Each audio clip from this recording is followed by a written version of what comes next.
Hi there, Juthica. How are you? Hi, good. How are you? Not bad. It's been a while since we met in New York. Probably what feels like 2 years, maybe. I want to say it was more than that, but Wow. time gets so messed up in this space, so it I could have know. I been only know. 2 years. Yeah. Yeah, it's like dog years. I feel like I've been doing this for 2 decades. Oh, completely. I mean, January feels like 3 years ago. Yeah, it's been just the wildest year. The amount of things that I can't even get my head around it. It's a bit overwhelming. But anyway, we are where we are. So thanks for coming on. I've been doing these regular shows with Willy Woo, and a few people have been writing to me saying, "Listen, I don't understand how derivatives work," or asking me questions about derivatives. I'm like, I don't know. I don't know how they work. I don't use them. I'm just a spot buyer and transfer to cold storage. So I was speaking to my producer. And he's like, "Why don't we reach out to Jithica again? Why don't we get her on? She's the expert. She'll explain it all to us." So you ready for this? I hope so. Come on. Before we get into it though, the first thing I did want to get into with you, and I think you'll know a bit about it, is to do with Microstrategy. I'm sure you track what they do. I'm sure you're quite aware of everything they're doing. So they've just done another $500 million bond sale, and they've talking about launching an at the market securities offering for flexibility to sell up to another $1 billion of its asset class.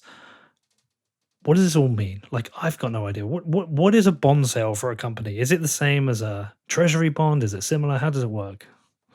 Yeah, so there's a couple ways. Well, as crypto has learned, there's a lot of different ways that you can raise capital if you are, whether you're a token or a company. So the traditional way is that you issue shares, which are securities. So people have a stake in your company. That would be like Coinbase going public in their initial offering. Another way in the capital structure is that you can borrow money, so you can issue debt. And that debt will have its own set of terms associated with it. There are some times when you would rather issue debt than equity. So let's say you have a business that has good cash flows so that you can service your debt, and it may not be too expensive, and you'd rather do that rather than give up a stake in your company. That could be a reason to go after debt. And so I think what MicroStrategy has done and Saylor has shown is that he clearly has good command of understanding his company's capital structure and when it makes sense to raise outside money, how to raise that money. You know, they even when they do these debt sales, they do them as convertible offerings. And so what that means is that at a certain strike, the debt can convert into equity. And so it kind of combines those two pieces of the capital structure. And that's near and dear to my heart because it has an embedded option in it. And so obviously they're pretty sophisticated, and I think he knows what he's doing in terms of how he set it up. But it's just such a cool way of bridging what are like these traditional Wall Street desks that take down these large trades with the Bitcoin space. Yeah. Okay. So you also tweeted about this because I was having a little bit of research. You said there are capital structure implications. What does that mean? Like, is there any risk with what they're doing here? Well, I think as long as they can service the debt, so as long as they can pay whatever they would need to be able to pay so that they don't default on the debt. And I don't think that the market has concerns about that, at least based on what I've seen. I'm not super close to it. Then it's not really an issue. Then they can basically sustain the price fluctuations of Bitcoin going up and down as long as they are fine on the debt side. But where, I think maybe like retail investors might get into trouble is if you are like collateralizing that debt with Bitcoin and Bitcoin goes down. So you just don't want to get into default on the debt. But I think they're fine. I think, on the capital structure side, what my tweet was getting at is I feel like there will be a case study on it. And I'm not predicting it's going to go one way or the other, but it's just a fascinating. I don't think we've seen anything like this in terms of just the use of proceeds and how it's being used to invest in so singly in this, commodity. I don't think we've seen anything of the sorts. And so I just think it's fascinating to watch from the outside. Well, he's leveraging his business to Yes. speculatively attack Bitcoin. Speculatively attack the dollar with Bitcoin. Yes. Yeah, exactly. Yeah, that's it. He's, and so anytime you take on debt, to like when you're borrowing money to invest in something like Bitcoin, you're levering up in some way. And so, yeah, I think the amount of and the nature of leverage that he's taking, it's very clear what he's trying to do. And, credit to him so far, it's been okay. And obviously the markets, you know, constantly oversubscribing for these. So. Well, it seems to me like his play is a decade-long play minimum in terms of the money he's raising to make these purchases. One of the interesting things, I was talking to Lynn Alden earlier today. We make a monthly show, and one of the things we were talking about is that there's not been many other companies that have followed him, and those that have made a certain amount of investment. He's essentially turned his business into a Bitcoin business. Bitcoin has become the reserve currency for his business. It's almost become the unit of account in some ways for his business. And we were talking about how nobody's done this, but I think he was in that advantageous position that his first trade was, I think his average price was something like $11,666. So he made such massive gains that he was in that position where he could, consider making increased purchases. Whereas now you look at someone like Tesla, they're underwater in their purchase. So I can imagine there's some pressure on Tesla around that decision. So some of this stuff, it's like people today panicking about the price of Bitcoin. For you and I have been in Bitcoin for a long time. Our average buy should be considerably below what the price is now, but people coming in new are in that tricky position, and you almost have to time the market right to be able to make these decisions. Yeah, I mean, I think it's, you definitely see that that whether it's like individuals or companies, that the resources you have available to you change your risk reward calculus, over time. And I mean, I look at a lot of the companies in the space, and you definitely see this massive like differentiation between companies that put their either put their treasury into Bitcoin. When I say treasury, not like corporates, but like literally Bitcoin startups, or even startups that raised ICOs, right? Take like Block One, for example, hold like 200,000 Bitcoin. You have these companies that never really had to have a business model, never had a business that worked, never found product market fit, but they're still around because they just held their treasury in Bitcoin, and it's kind of this, I guess it affords them now at the height of the, well, not anymore, not today, the height of the bull run, but it affords them a different set of like utility and risk reward calculus because they are sitting on all these gains. And so, yeah, I agree that with MicroStrategy getting in at that level, I want to say Square got in around that level too. They did, yeah. But they obviously took a more conservative path, I guess.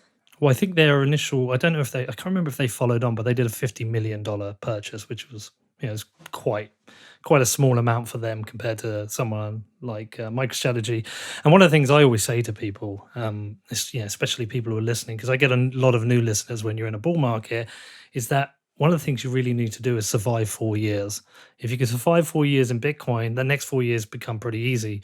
We all took a massive haircut this last few weeks, and whilst it's not great, it's quite easy to handle because I've done my 4 years. I've still got my initial investments, well, some of them, and I was stacking through the bear market. I think if you came in the last 6 months, this is quite a tricky thing to handle. So just hold tight, be patient. Yeah, completely. And I think, not to derail this and take it to derivatives, but that's kind of where they come in to some degree too, is because you can put on these trades that have this limited loss or, very fixed risk reward calculus. Because at the end of the day, a lot of it is just survival. If you can just survive through whether it's, something like March of last year or May of this year, or through like 2015, 2016, when all people cared about was blockchain. But if you can survive through those periods, then you don't have to do anything crazy in the bull runs. You just have to be there. And that's really about it. But I think the people who run into problems, they just get too greedy or too fancy, and, get liquidated at the worst time, which is when you don't want to be liquidated. Yeah, that's right. And this is why I wanted to get you on to talk about these. Look, I don't don't use leverage. The only time I've ever used leverage is when there was a market crash and I was all in Bitcoin and I took out a loan, bit like I was like doing a mini micro strategy thing. I took out a loan and bought Bitcoin at 17,500, and that's fine because my cash flow is great and I can service it. So it's like a retail version of MicroStrategy at a minuscule level, but it's absolutely fine. Like it's a really easy thing to me to do, and that Bitcoin's still nearly up over 100%. And I did have a little play with CFDs just to try and to learn to time the market, when there's a big dip. And I think out of the 8 strikes I tried, 6 profited and I sold out because I was trying to learn about trading. I still don't know if I'll do it, but I am getting a lot of questions about derivatives. People want to understand how they work. I see on exchanges the kind of leverage you can get is crazy. I mean, I think doesn't one exchange have like 125x, which is obviously crazy. But all the expert traders I speak to, their leverage tends to be around 1.5%, 1.5 times, maximum 3. That's none of the expert successful traders seem to go above that. Yeah, I worry about all these new traders who are getting absolutely wrecked because they're trading with very high leverage. So you're obviously one of the biggest experts on this. You might be humble enough to say not, but you were my first choice. I want to teach people about this today, and you know what I do in my show. Keep it absolute basics. When I ask you things, if I don't understand, I'm just going to say, please explain it again, etc., etc. But okay, so starting off, for people who don't know, we'll just explain what derivatives are. Yeah, so derivatives are contracts or assets that's value is derived from a particular underlying. And so in the case of Bitcoin, we have Bitcoin as the underlying asset.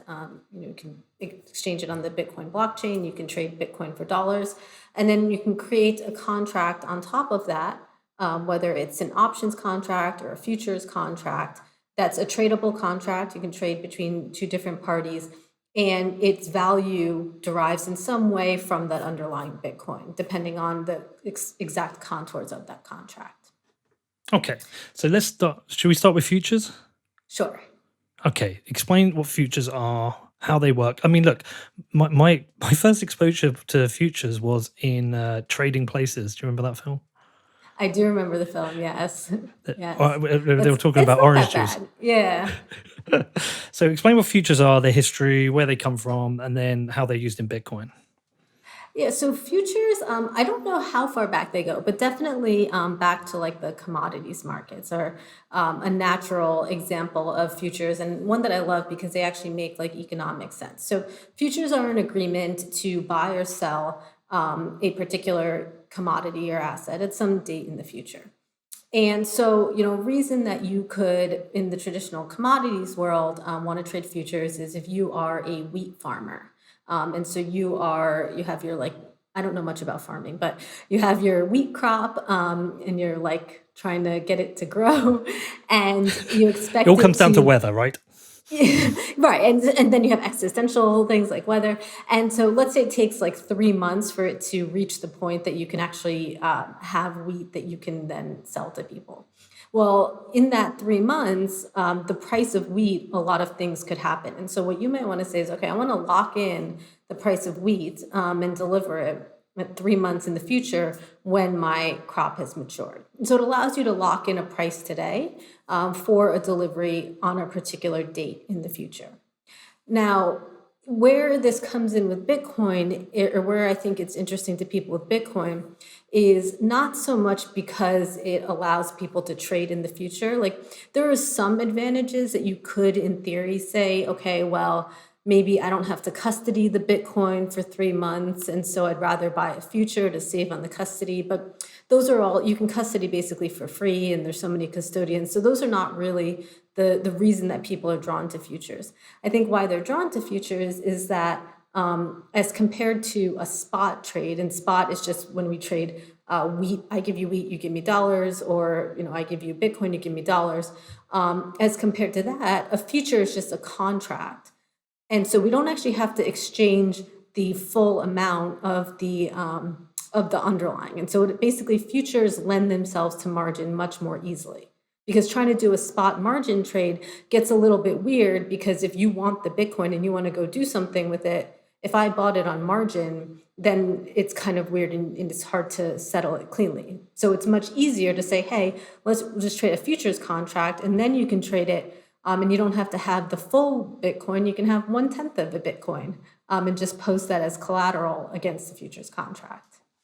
Right. So give me an example of how you might buy a futures contract now, or why you might buy it. Look, we're in June. The price is at, we've just bounced up to around $32,000. Give me an example of a futures trade that you might make and why. What would be an attractive one for you?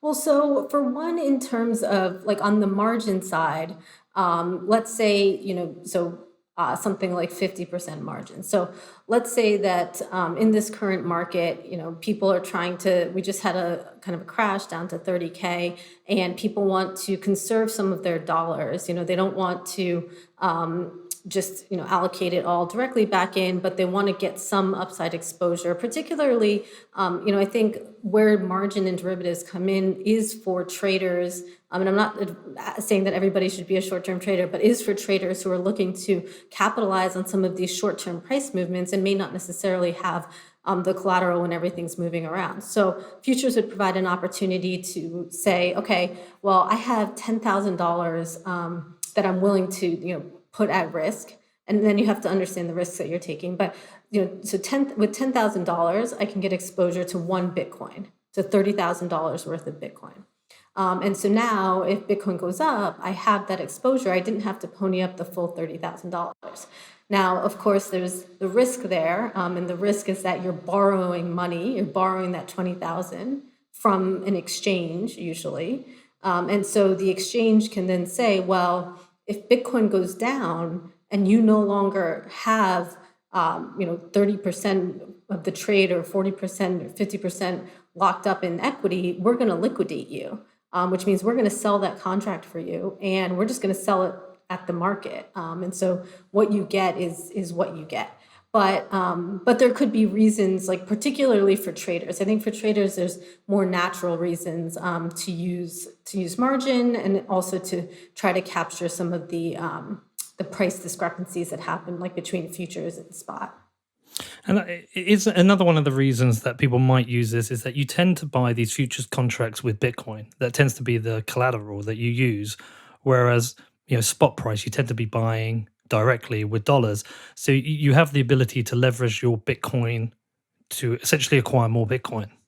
Yeah, no, absolutely. I mean, I think that's one of the arguments for even just like the BitMEX, the initial like perps taking off and stuff, is that yeah, it's that you can, so Bitcoin itself makes a good form of collateral, but then to your point, if you can trade instruments on top of it, turn your Bitcoin into more Bitcoin, it's more leverage, and not just leverage in dollar sense, but more leverage to Bitcoin. So absolutely.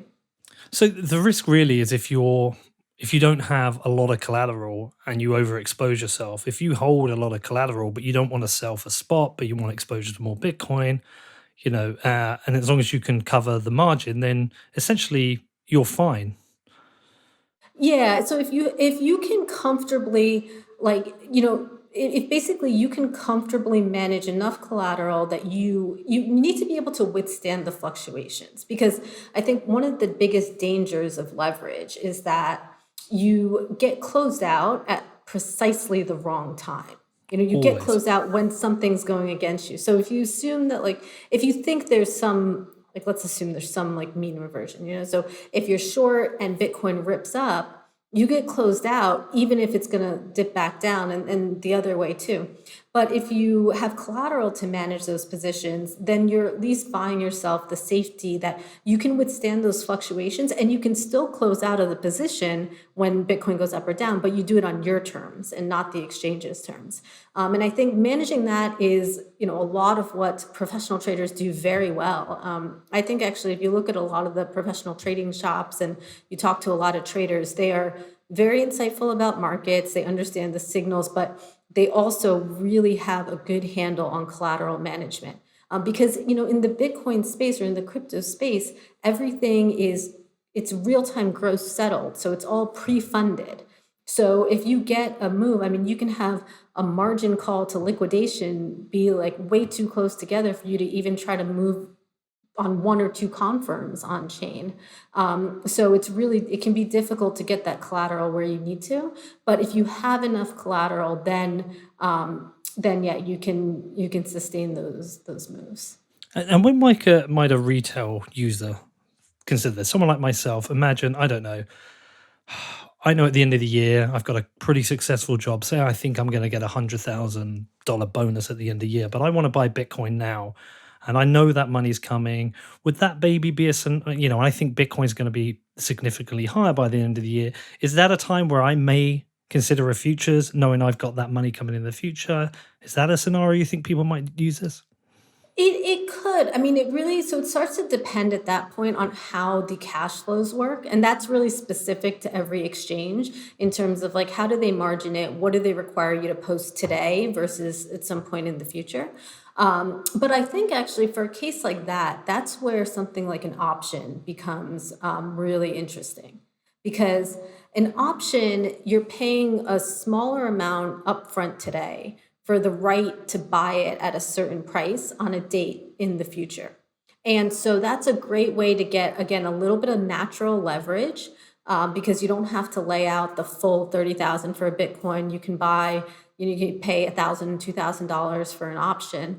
And you have this limited downside that is, again, smaller than if you were to buy a Bitcoin. It's $1,000, $2,000. So you can measure your risk reward, get yourself that exposure, not miss out if there's, another big run. And then on that date in the future, let's say the option was struck at 30,000, and let's say at the end of the year, Bitcoin's 50,000, and you get your 100 grand bonus. Well, then you can just pay the 30,000 to exercise and get that $20,000 upside. So I think in those kinds of cases, options make a lot of sense. So if that does hit, I'm essentially getting Bitcoin at a fairly cheap price if the price has gone up. Who's on the losing side? Because there's somebody therefore selling it at a price lower than it's worth. Yeah, it's a good point. Or a good question. So yes, in derivatives, in the scope, I think zero sum is really all a matter of scope, but it is correct in that for every buyer of a contract, there's a seller of a contract. Now, the seller might lose on the trade itself, but not necessarily if you consider what the seller's doing and why and what the world looks like to them outside of that particular trade. So a great example of a seller would be, let's say somebody who's a long holder holds a whole bunch of Bitcoin and they want a little bit of liquidity. Maybe it's just to pay their rent. Maybe it's just to make a purchase. Maybe they're a miner. They need dollars, pay a company needs to meet payroll, things like that. So one thing they could do is they could just sell some Bitcoin in the open market. So maybe they sell it at 30K. But another thing they can do is they can sell that option. And so the advantage of selling the option is they could sell maybe a higher strike option. Maybe they sell a 40,000 strike option. And so they say, look, I would have to sell Bitcoin at $30,000 anyway. I can sell this $40,000 strike option, collect dollars today. So collect a few $1,000s today that I can use today.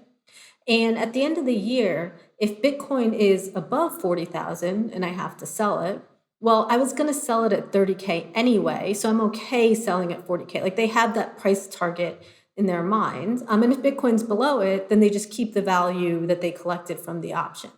And so to them, even though if Bitcoin's at 50K, it looks like, yes, they're the loser on the trade because in that scope they were. Outside of that, it actually makes sense compared to what their opportunity cost was or what other things that they were considering. So are the exchanges themselves really a marketplace for these contracts rather than the exchanges taking on the risk themselves of pricing the market? Yeah, that's correct. So the exchanges serve as marketplaces. I think where exchanges do take on risk is that there are exchanges that offer like margin trading, for options. And so to some degree, then the exchange starts taking on risk where if you trade on margin and then they have to liquidate you, how do they handle that? But for the most part, they serve as just the marketplace.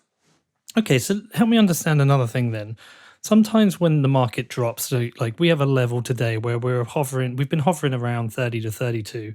We suddenly wick down to like a 28. And it feels to me like that's a psychological stop level. It's like, Oh, I'm not going to set it at 30,000 because I think it will just go under. So I set it to like 28, and we always seem to dip below, and we see these cascades and these positions being wiped out. And somebody told me this is whales going stop hunting. What does that actually mean? Like when they go and stop hunting, what are they actually doing? Who are these people? Is this real? Is this a myth?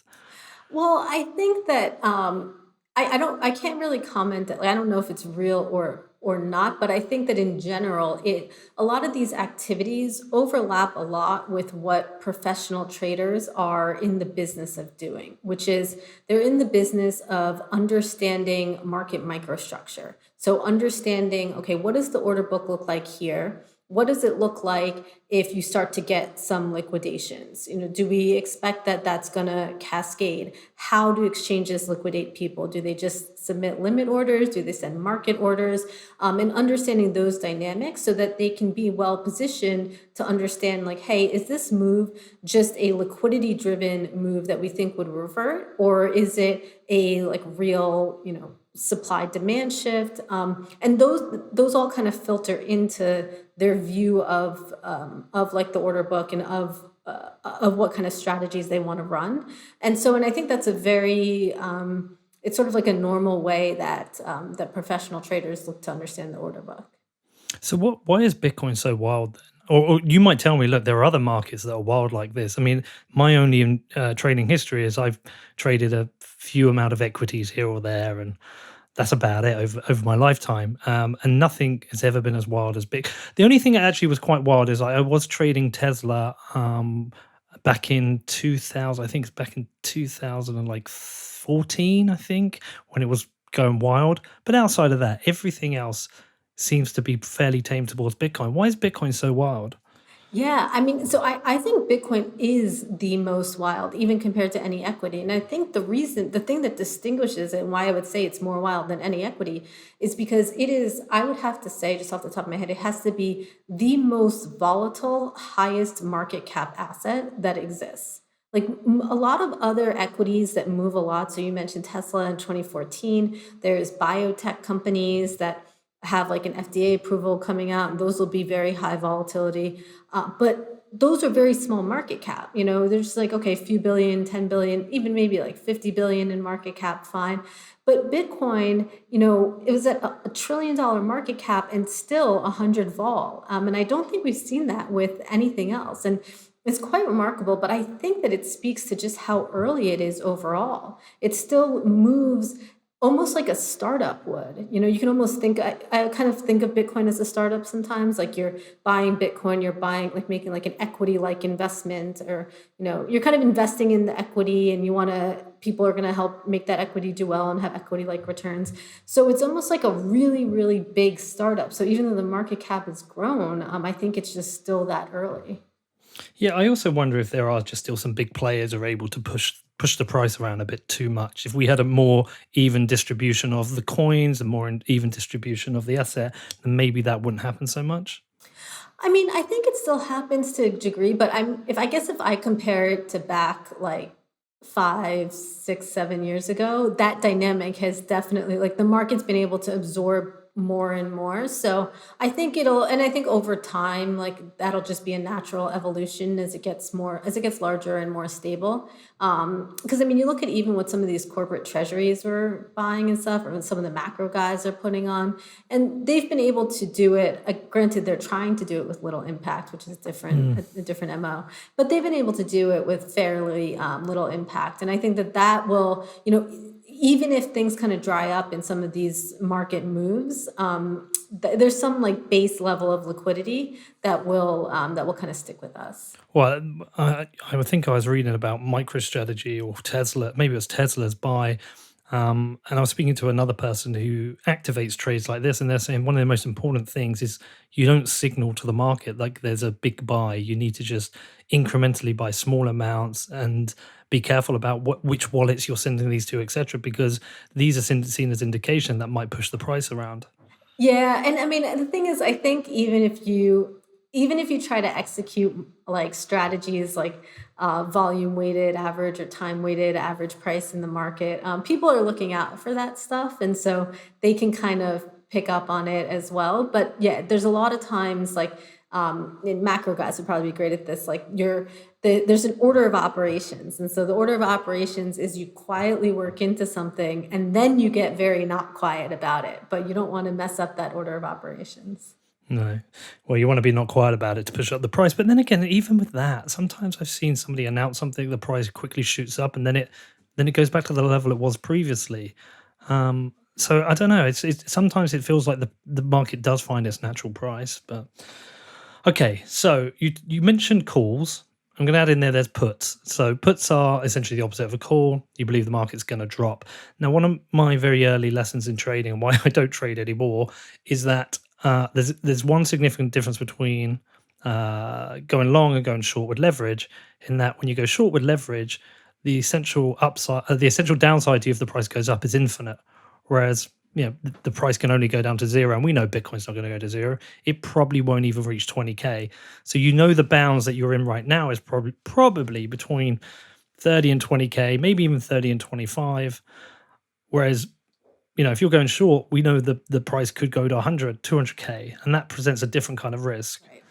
Yeah, no, I mean, absolutely. So being the limited, like on the upside, that unlimited upside versus the limited downside presents different risk, different types of risk reward, and I think that's what makes like selling a call option if you don't have Bitcoin. I don't think we see anyone who even wants to do that from a risk point of view, let alone an exchange or somebody who would actually finance that trade. But it's exactly that reason. On the put side, so you have this limited downside. So the natural reason for buying a put is protection to the downside. So in a traditional market, if people want to buy like S&P 500 puts or on a specific stock, you'll buy a lower strike. And what that lets you do is sell your stock or sell the index at that lower strike to the person who sold the put. So let's say for Bitcoin, if you buy a $25,000 strike put, Bitcoin goes to 20,000, then now you can sell your Bitcoin at 25,000 instead of 20,000. So, people typically, like in traditional markets, people typically use this for like protecting against crashes and prices going down. I think they're less used in Bitcoin because at least like from what I see from my vantage point, is that people who want to hedge would rather sell a call option because Bitcoin is so volatile that options get very expensive. And so paying for a put option, paying for that insurance like month after month can get expensive. Whereas selling a call option hedges you a little bit as well, but it's a different cash flow that's a little bit more palatable. But on the other side, what's interesting is in traditional markets, there's not a lot of people who want to sell puts because it's like selling this crash risk, which seems like a prudent thing not to sell. But I think in Bitcoin, if you start thinking about like price targets in your head, and you start thinking like, people are always talking about buying the dip, things like that. So if you start thinking, okay, if Bitcoin went to 20,000, I would be willing to accumulate a little bit. Then what people will do sometimes is sell the 20,000 strike put. And so what that lets them do is collect the dollars today, monetize some of that volatility. And then if Bitcoin goes to 20,000, they get the Bitcoin put to them. So they end up buying Bitcoin at 20,000. Interesting. I mean, I think that's part of the way that people think about it. Now, I should kind of note that the other side of that is that or the clear argument against that is, well, if Bitcoin gets to 20,000, who knows what the world looks like? And maybe when you're at 30,000, you think 20,000 looks good, but you get to 20,000 and you're like, oh man, 20,000 does not look good. So there's that side of it too. All right. Tell me about perpetual. Is it perpetual swaps? Are they called perpetual swaps? Mm-hmm. Yeah. Okay. Perpetual swaps. Like I said, I've not really looked in this because I avoided trading. Having traded in 2017, done very well. Sorry, did really well. Thought I was a genius, and then completely crashed in 2018. Realized I was a moron. Like I tried to look at trading. I was like, do you know what? It's just not for me. I can't spend all the time looking at a screen. Plus, the 24/7, 365 thing means you need protections in for when you're asleep. I made a decision. My strategy is to buy and stack sats. Each month, I want to have more sats than the previous month, and that worked for me. still. When I started looking into this, somebody said, "Oh, I don't like call options. I like perpetual swaps." And I was like, "Oh God, what are these?" Another thing to learn about. Tell me about perpetual swaps. Yeah, so perpetual swaps are so they are, like the name says, they are perpetual. So there's no expiration date. So we've started off by talking about futures, which expire on a particular date. Perpetuals don't expire, and so especially in Bitcoin, that provides some advantages to folks, because when futures expire, you have to worry about what they're going to settle to, what the risk looks like, and more than that, everybody has to want to be trading the same expiration date in order for it to be liquid. But with perpetuals, because there's no expiration date, everybody trades the same perpetual swap. And so they just have become incredibly liquid and a source of price discovery. They're basically a way to get exposure to the underlying, usually with margin, so you get this exposure by having a reference price, and then there's a price that the perpetual trades at, and the difference is just a difference that's paid between me and you on a continual basis. So if I'm long the perpetual and the perpetual the funding rate is higher than what the current index is, then I'm paying you to be long that.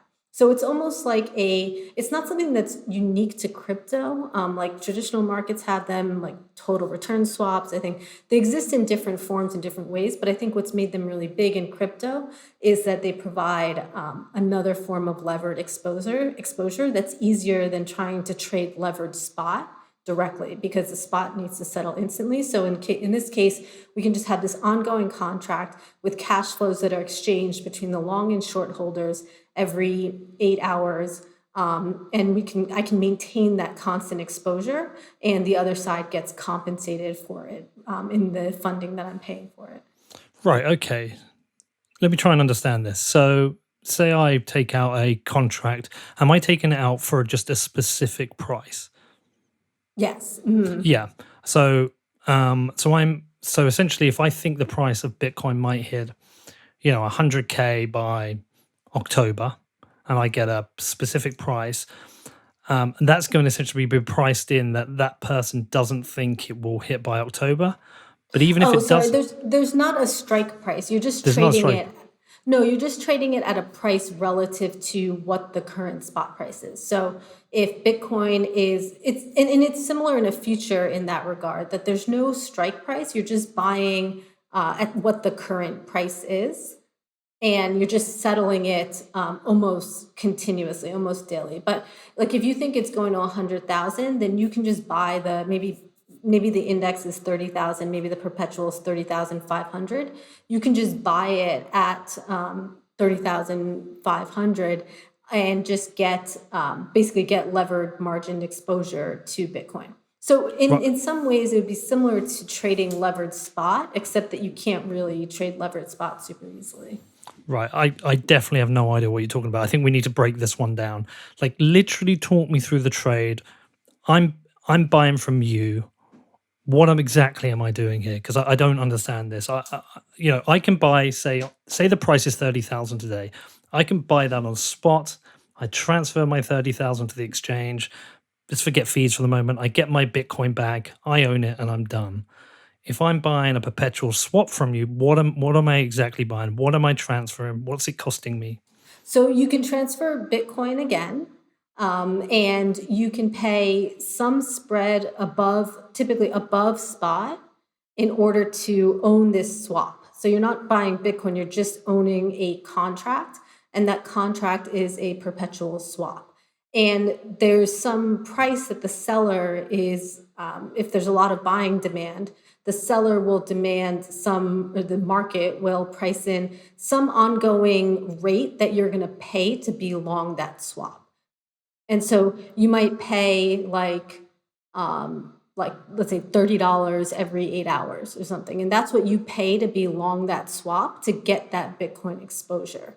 So it's exposure that you get to Bitcoin, but you can get it for less because you can trade it on margin more easily than spot, where you have to transfer 30,000. Here you might be able Right. to transfer 10,000. And so what if the price suddenly shoots up to 100,000? I still get it at that price.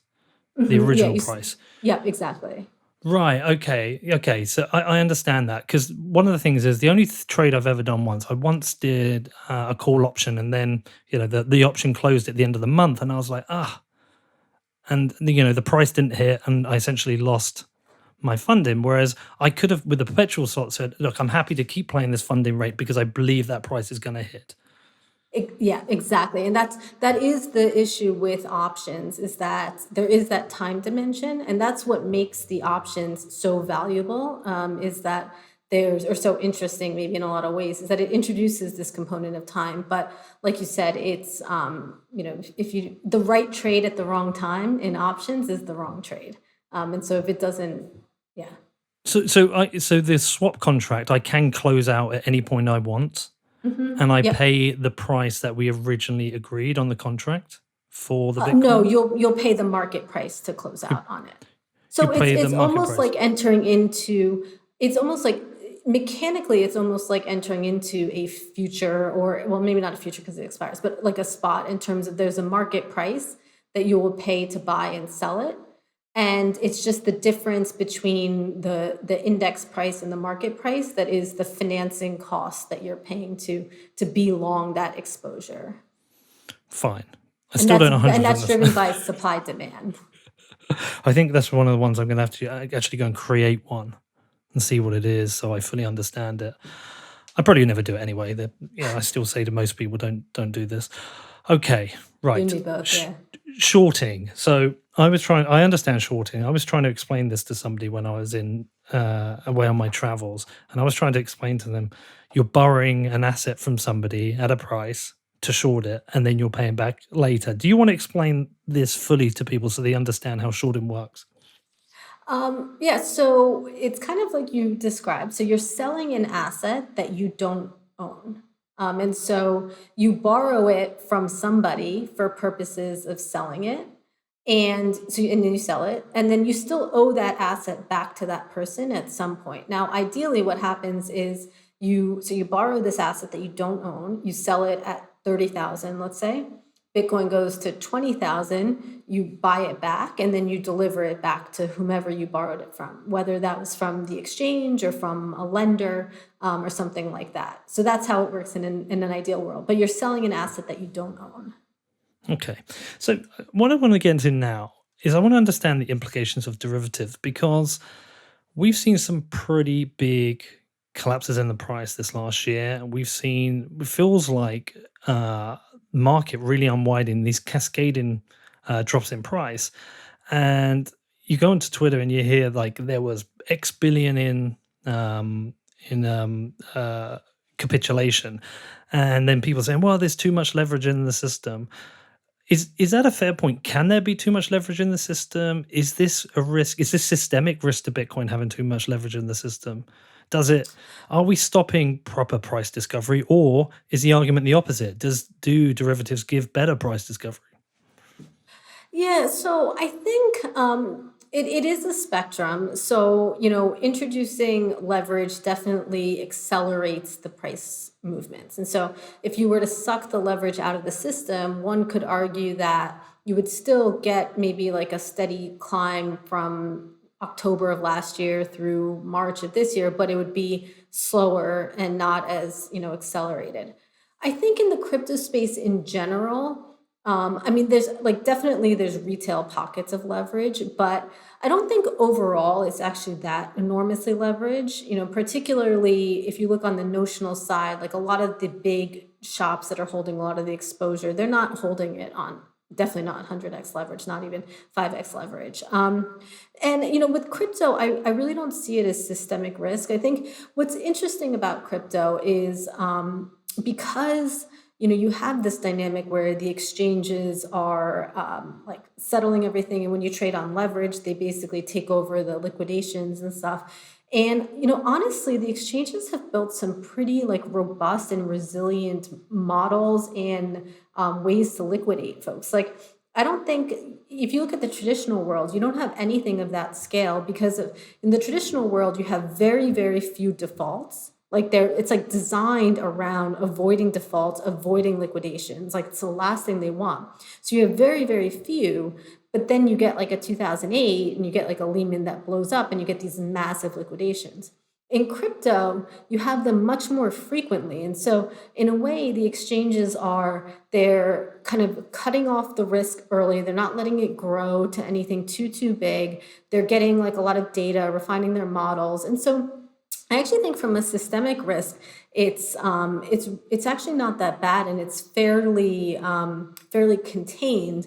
I think the cascading piece is just more a fact that there's just so much like momentum and groupthink in the space. People get behind the same, like everyone's bullish together, everyone's bearish together, everyone's looking at the same technicals. And so I think that just drives a lot of like, everyone putting the same trade on. But overall, it seems pretty measured actually at a broad scale. And what about individual risk? You're an expert in this area. You must have friends that come to you and ask you questions. Do you give advice? I know we're not meant to give financial advice, but I mean, I'm at the bottom end of the spectrum. I say to everyone, don't trade, just buy spot, just stack your sats, ignore it. And then if like, oh no, if some of my friends like, I really have to trade, I'm like, well, definitely don't trade shit coins because they're super risky and super volatile. But if they're gonna trade, I say, okay, if you're gonna trade, please be careful. Only use a specific amount of your stack. Please avoid leverage. And if you do use leverage, just test very small amounts, etc., etc. I'm ultra conservative because I know I'm crap, and whilst other people have criticized, they said, well, you don't know how to trade. I still know most people lose money trading. So do you have advice on this area? What do you think people should do? Yeah, so I kind of stopped giving advice too. And I'll tell you when I stopped. I remember it was December 2017 when I kept telling people not to buy XRP. And then XRP kept going up. And then everyone was getting so mad. They're like, you told me not to buy XRP. And I was like, Thanks, what? I'm just going to Juthica. stop telling. I know, right? So I was like, and then I realized what everyone else probably realized a lot earlier, which is like, it's not a good trade to give people advice. Like the risk reward is just not in your favor. So yeah, I try. Look, I try to encourage prudence. I know some people will listen, some won't.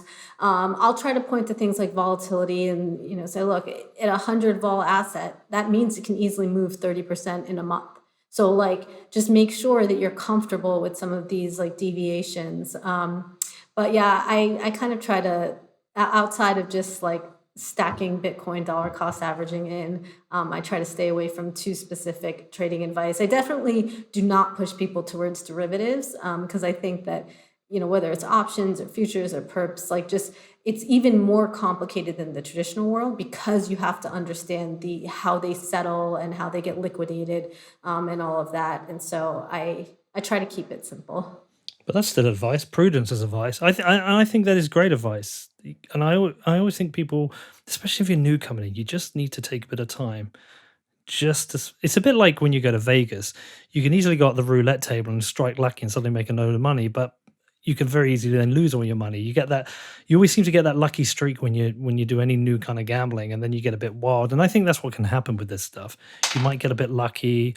You're hearing about Bitcoin in the news. It's the start of a bull market. You get lucky, it flies up, and then you can end up losing everything. And I'm sure some people have got really, really hit quite hard in this last month. But I think prudence, I think that's advice. It's good advice. All right. Fair enough. Yeah. Okay. You covered my next point because I had one of your quotes. You said you call Bitcoin 100 volatility asset, but you've already covered that. Last couple of things. How does the 24/7, I mentioned this, the reason I don't trade is because it's 24/7, 365, but how does it actually change things with Bitcoin? Because I don't believe there's many other assets that allow this. I mean, outside of crypto, are there any other assets that do 24/7, 365? I don't think so. I mean, I know that there's like you get kind of close-ish with the S&P 500 futures, but they're not 24/7, 365. So I guess the biggest implication is that you can trade traditional markets around your job. Yeah, no, it's I think initially like it was definitely this kind of glamorous idea because there was no asset that enabled it. Though I think if you look in the traditional world, there's probably more like legacy reasons why they don't have it. But it does. I do think it's better from a risk management point of view. A lot of other assets if you look at like equities and stuff, they'll gap up, they'll gap down, they'll be much harder to hedge more continuously. Whereas Bitcoin provides like continuous hedging. It's like, in the equities markets, it's one of those things that anytime you're trading options, like all the models, like all the Black-Scholes and models that people use, like they have these assumptions around continuous hedging, which like everybody knows doesn't apply in equities. But now in Bitcoin, you actually have something kind of close to it. So I think it's good from a risk management point of view. I think it's terrible for the professional traders, and I feel really sorry for them, because and like you look at this most recent bull run. I mean, it was just like nonstop, and I think they all have to have all these alerts going off in the middle of the night and stuff. So probably not good for their like lifestyle, but yeah, it's probably better for just continuity of markets. It's just natural for it to be a true global phenomenon. I can't imagine if it wasn't the case, how it would actually be a global currency. And lastly, what about regulations? We've had derivatives here. I'm not sure if it's all derivatives, but I'm pretty sure most derivatives have been banned with regards to Bitcoin. It's funny, I actually I wrote to my local MP about the treatment of Bitcoin with regards to the government here, and he wrote back, and it was very much a reply that said, I want to protect the holders of Bitcoin in their wallets from volatility. And I was thinking, I don't want protection from you. I'm an adult. I'm like, I have 2 children. I really don't need protection from you for my own financial decisions. But it feels like some governments feel like they have to protect consumers from their own decisions. Look, I understand it. I don't agree with it. What is your view? Do you think these markets should have any regulation, or they should be treated like the Wild West and let anything happen? Yeah, I mean, I kind of see both sides of it, to be honest. I think in an ideal world, it's not ideal, but in an ideal world, if the market could prove that it could self-regulate itself, and like not have so many like scams and rugs and stuff, then that would be great. But it's not like that. I also think there's a side of it that like with decentralization, a lot of that is about like personal responsibility and not having somebody, for better or worse, who's gonna kind of like try to take care of you and coddle you and stuff. Like, you have to own it at the end of the day. And so I think like, I mean, I think where I come out on it is like there's some stuff that's not ideal, but it's difficult, and I think some of it's like out of the realm of regulators to try too hard to stop every little thing, and that at the end of the day, like people who are gonna, like Mark Cuban's gonna play DeFi games, he has to pay DeFi penalties, like Yeah. and there's, I think, the part of me that thinks that that's just how it is, and that's how it will have to be. Regulation overall, whether it's like derivatives or overall, I think I think it's kind of going to be and is becoming like a little bit of a bifurcation. You're definitely seeing that, whether it's like companies or participants that operate in areas that are not regulated, they're able to move a lot faster. They're able to be a lot more nimble. They're able to participate in a lot more trading products. Someone in New York in the US is very limited in terms of what they can do. And so I think it's like it's kind of bifurcating in that way. And you're going to see probably more innovation come out of the unregulated space. And I think more than that, you'll see companies that are designed from the ground up to not be regulated. Like people have gotten to the point where they understand regulations enough that they're designing companies so that they never fall into the purview of regulation. Amazing. If not, they'll just move to El Salvador, which is a regulatory and friendly environment for Bitcoin companies. I do Exactly. wonder if some Bitcoin companies will think of headquarter in there. There's so many incentives right now: capital gains tax, corporation tax, personal tax, lifestyle. You get to live in the sunshine, and you've got a regulatory friendly environment. There's a massive incentive for companies to headquarter there now. Totally. And I think once you get a critical mass, then you get like a lot of the talent down there too. So then it becomes easier for recruiting and stuff like that. I Hmm. mean, almost like it's like a Puerto Rico V2 kind of. Yeah, definitely. All right. Well, look, this is amazing. It's going to be very helpful for everyone. I'm sure they're going to love it. Is there anything I should have asked you that I haven't? Is there anything we've missed out? No, I think we covered it. Nailed it. Well, you have to thank my producer Ben, because he did most of the research on this one. For Um, sure. Okay, well, listen, this is a part of the show where I usually say, tell people how to get in touch, but you've got a bit of news, right? Well, yes. So people can find me on Twitter, and then I do have a bit of news. I am, as of recently, running Kraken's OTC Options Trading. So Nice. Kraken has an awesome OTC desk. They've built it, scaled it, institutionalized it over the years, and With Nelson? options for Nelson. Yeah. I love Nelson. Yeah, he's awesome. Awesome. Yeah. Awesome guy, awesome group. And options is the one piece we've just been seeing so much client demand. And so we're kicking off some OTC options trading and building that business. Awesome. Well, listen, Kraken seems to be getting everyone at the moment. There's a crack team of people over there.